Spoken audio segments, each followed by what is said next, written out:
Oops. No, but we don't agree to any of it. Good.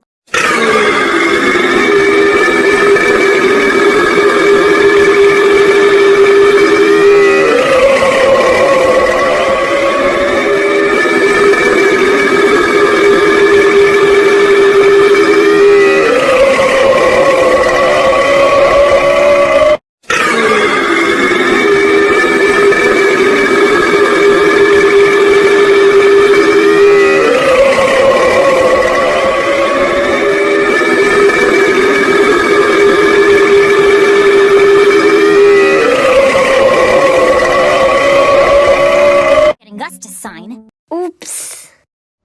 What is that smell?